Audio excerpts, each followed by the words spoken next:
Kritika here, your favorite dietitian, back with a video on 6 things I do that are weird. Weird things that I do as a dietitian that maybe are normal to me, but they might be weird to you. Let's see how weird they come off as when I talk about it. The first weird thing that I do, and actually I think a lot of people would think the opposite of this as a dietitian. They think that you are so perfect. First weird thing that you might think is weird that I just feel like is normal is I don't feel guilty after consuming treat foods. Of course, I'm like, you know, as a dietitian, you can't help it but be mindful about what you eat and how much you eat. But I know that there's no one food or one meal that I could eat that's gonna totally transform or ruin my health. Like, I have a snack drawer of Oreos in my kitchen as we speak. Thank you to my friend Freddie for inventing this idea. Because yes, as a dietitian and going through the schooling of a dietitian, you learn so much about nutrition and how it affects your body and how unhealthy food affects your body and how healthy food affects your body, but you also learn not to make it your whole life. And I think it took me a long time to actually come to that place, because there definitely was a time in my past where I would feel guilty if I ate treat foods, or I would be ashamed or embarrassed to even admit that. I had this like very perfectionist attitude, and maybe some of it is still there with me. I think all of us might struggle with that to some extent. But at the end of the day, it's about the context of your whole entire day and the whole entire week and the whole entire month of not only what you're eating, but the exercise that you're doing and what else you're consuming in terms of like social media and other content, your stress levels, your sleep. All of those things impact your health. And it's more about the habits, the daily habits, and the consistency, which we'll talk about in the last one. The next weird thing, this is gonna freak some people out. This is probably, you're gonna click out of this video. Some people are gonna be appalled.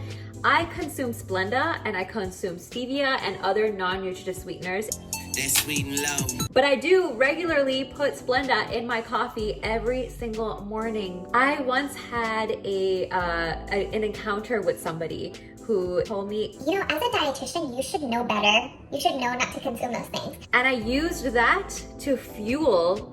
One thing it fueled is creating this YouTube channel so that I could educate people that the research around non-nutritive sweeteners like Splenda, stevia, even the erythritol controversy, it's highly misunderstood. Based on what I have read and know as a dietitian, and based on the research that I've done, we do not have to worry about those things being bad for us. I actually have multiple videos where I go into this stuff on detail. There's a whole playlist that you can check out. I made one video for each non-nutritive sweetener. I'm still working on some other ones that I want to talk about, and some really good resources. A PhD scientist and a doctor have talked about that erythritol study as well. I'll put their names here, so you can definitely follow them because they read that study in detail and explained it way better than I could. I'm not afraid of consuming Splenda and stevia, and in fact, I prefer it as an alternative to sugar, because one of the things is with sugar, like if I were to put sugar in my coffee, I would need a lot more of it to get that same sweet taste that one packet of Splenda could provide, or that one packet of stevia can provide. But yeah, I know a lot of people are gonna be appalled by that, but before you go in the comments and say how bad it is and how toxic it is, definitely check out those videos, look at the research, look and question who you're listening to when you hear these things that, oh, it's bad, it's toxic, it, you know, does this and that, it causes heart disease. Who are you hearing this from? Did you look into the source? Did you actually read the study yourself? Do you understand the study? And if not, are you getting your information from trusted and credible sources? Always question these things. And I made this video as well on 4 questions to ask to make sure that you're getting the right information, because there is a lot of nutrition misinformation online. There's a lot of misinformation online in general. So I think it's very important to have an open mind, and also don't just take my word for it.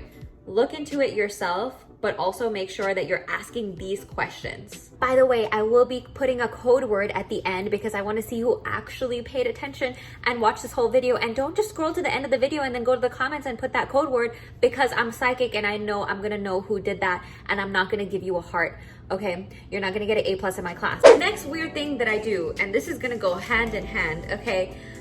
Sunscreen and a vitamin D supplement. Both of these things are so important to me. This is what my life revolves around. I'm just kidding. Vitamin D is very difficult to get from food.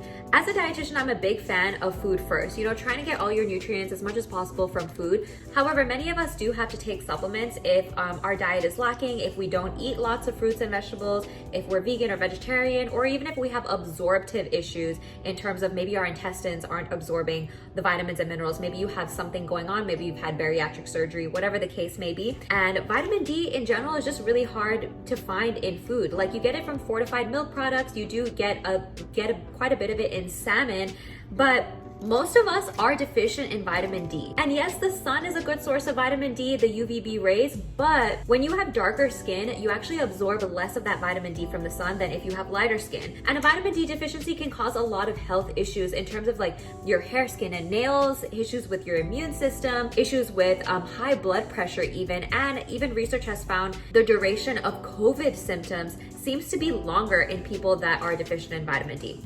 So I take my vitamin D and my vitamins in general very seriously, which, by the way, I linked this exact one and all the supplements that I love in my Amazon storefront. But the second reason that this is so important is because I don't want to rely on the sun for vitamin D. To be safe, I recommend a vitamin D supplements probably to like 95% of patients that I see. There are some people that are at a higher risk of deficiency, some people not so much. So talk to your doctor or dietitian about this. And I also have this video you can check out on COVID and vitamin D. It's essential to wear sunscreen to protect yourself against those things and to protect yourself against damage. And I really like Biosans. This has been my holy grail, my ride or die. I feel like this doesn't give me as much of a white cast as other ones that I've tried. There's another one that I'll show you in a little bit, but this is SPF 30 and it's primarily zinc oxide. It protects both against UVA and UVB rays. But that is my spiel on why these two things are so important. They go hand in hand for me. I want to protect my skin and protect myself from premature aging and wrinkles and damage to my skin and skin cancer, but I also want to make sure I'm getting enough vitamin D. And I recently got my vitamin D labs checked and they were good because I was deficient before. They're better now. I take this every single day. I wear this every single day. The other sunscreen that I have been loving lately, it's a little bit more expensive, but it is this Ela one. And this is a tinted sunscreen. I actually posted on TikTok and Instagram a whole video on this and my skincare routine if you guys are interested. This is zinc oxide and it's actually SPF 40. So it's a little bit more than the Biosans one, and there's absolutely no white cast. Because it is tinted, the shade that I have is Kamari. I feel like this fits my skin really well, and it gives you that glowy kind of skin. I absolutely love this one. It also has niacinamide and squalene and hydrolonic in it. I feel like it just gives me that glowy kind of skin. I have normal to dry skin, so I absolutely love this. Cannot live without all of these three things. Again, everything is linked in my Amazon storefront. The next really weird thing that I do, and I know some people are gonna be like, this is not normal. You have a disordered eating. This is not okay. You need to get help. I just call it being a dietitian. The fact that you just learn so much about foods and you literally can't help it. If you're a dietitian and you're watching this, comment below if you do this same thing or if you're normal. No, I'm just kidding. Like, I feel like it's normal, okay? I feel like it's normal. I feel like I'm normal. I literally cannot go to the grocery store without reading the nutrition label and the ingredients. I've gotten to the point though where I skim it so fast. Like, I can tell you so fast if I'm gonna like get that product or not. If I'm trying to be healthy, immediately sodium, saturated fat, how much added sugars, look at the ingredients. Like, I do it so fast though, but I literally cannot.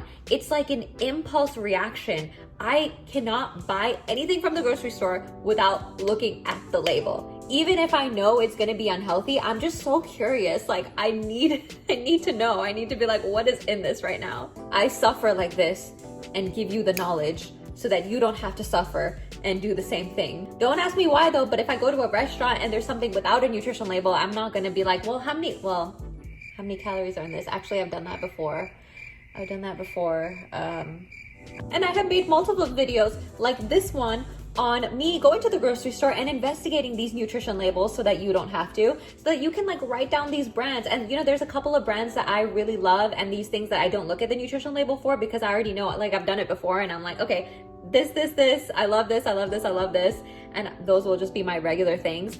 maybe I should have I made a health essentials video? I have made a health essentials video, and it's right over here. I will link it here. I'll link it down in the description box. These are things that I buy on a regular basis because I've already investigated the nutrition label. I've looked at it. It's dietitian approved. It's me approved. So you can check out that video as well. It's all plant-based foods. The next one is I am neurotic about tracking my habits. Life is not always going to be perfect. You're not always going to be perfect. As long as you do your best and you come back to it whenever you feel like you're feeling a little bit off track without judgment. Don't judge yourself because that's just life. But yeah, I'm a little bit neurotic about that. I've been using this app called Habit Share for years. Yeah, years I've been using it. You can really do this in any way. You don't have to use an app. You can do it on pen and paper, but I find this helps me so much just stay on track with what I know is gonna help me feel my best. So these are the habits that I'm currently tracking. Things like strength training, things like taking my vitamins. These are things that sometimes I forget, or like sometimes you forget that you're so off track with it, or you forget when was the last time that I did that. Those are the things that you want to track. And those are the things that I enjoy tracking because it just helps me be a healthy person, you know? It's really motivating because if I see a long streak of me doing the things and like, oh my gosh, I worked out like 4 times this week, it just helps you want to keep going with that. The action that you take, it helps motivate you to just continue going and going and going. And then you get results and you're like, oh my gosh, this feels so good. And then the results kind of help you continue going and building that momentum. So if you ever have trouble building momentum, maybe try Habit Share. Maybe try tracking your habits and see if you enjoy doing that. For some people I know, it feels like a little bit of a burden. It feels like an extra thing to do, which I get that. That's why I like Habit Share, because you just put a check if you did it, you put an X if you didn't. And then you have months of data. I love data. You can look back on it and you can see, why was I so successful in 2019? Go back to 2019 and see, like, why was I working out 5 times a week? How was I doing that? How can I get back to that? But I find that this is like self-accountability. You can't always rely on other people, external factors, the weather, your friend to go to the gym with you. You can't always rely on those things. So this is a way to rely on yourself and keep yourself accountable if you ever have trouble with that. Anyways, let's go to the next one. This is the last one before I give you the code word, so stay tuned for that. When I'm like thinking about food and nutrition and like I'm trying to make a healthy meal, I almost never just think purely about the calories of something.